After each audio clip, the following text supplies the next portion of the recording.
Hello សួស្តីបងប្អូនអរគ្នាបាទថ្ងៃនេះយើងមានស្តុកថ្មីបាទប្រភេទយ៉ាម៉ាហា WO 250 O បាទអានេះឆ្នាំ2013 14បាទតែម៉ូតូនេះគាត់តម្លាក់ឆ្នាំក្រាស់ពុនបងប្អូនណាបាទអែមបាទម៉ូតូមួយសបកថ្មីបាទសបកថ្មីអែមមកបាទដៃជើងស្អាតបាទបូមអីផ្សេងហ្នឹងតែបាទជាងពណ៌សបាទមានដៃស្រែតាទៀតបងប្អូនណាដៃស្រែតាបាទតែមិនស្អាតបាទមិនសិនអីធានាឲ្យតែប៉ះសោទេnày một lộng sân này đấyបងប្អូនបាទផ្សេងមែនតើបាទតម្លៃ30ជាងទេបាទនេះបងប្អូនយកធ្វើពុនกระดาษពុនធ្វើឈ្មោះបងប្អូនបានបងប្អូនណាបាទនេះអែមលុយមានកระดาษពុនស្នាមនេះតិចបងប្អូនត្រូវថ្លៃចង់បាញ់ឲ្យបានណាបាទបាញ់ឲ្យបានអែមសបកអីថ្មីបាទសបក brand Maxinco អានេះទៅចូលស្តុកថ្មីឲ្យស្អាតណាសបកវាអែមបាទចាក់ចងដុំដៃជើងឲ្យស្អាតសិនអីទៅនេះឲ្យអត់ដែរប៉ះសោទេបាទអែមណាសិនអីទៅនេះមកឆ្ងាញ់ទេស្អាតណាបាទសបកដៃជើងបាទអីស្ពេចរបស់ជប៉ុនបងប្អូនណាបាទស្ពេចរបស់ជប៉ុនស្អាតអែមនេះស្មានឹងខ្ចិញហ្នឹងបូមមិនដែរប៉ះសោទេនេះខ្ចៅនៅ color អំពើពណ៌ឡើយបា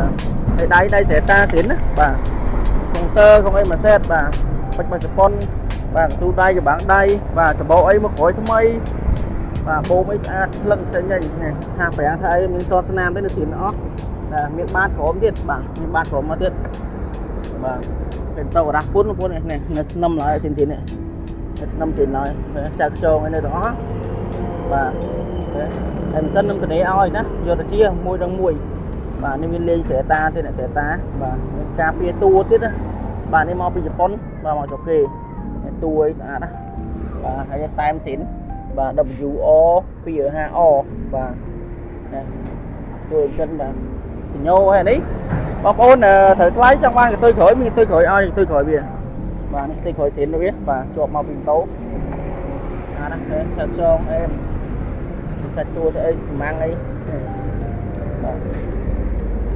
ស្អាតនេះបងប្អូនយកជាមួយដល់មួយធានាឲ្យសិនអីបាទតែជើងសំណុំអានេះស្តុបក្រោយមានអែមមើលកែបស៊ីននេះប្រែមកគេបាទមួយខ្ញុំដេមួយបើកសោđây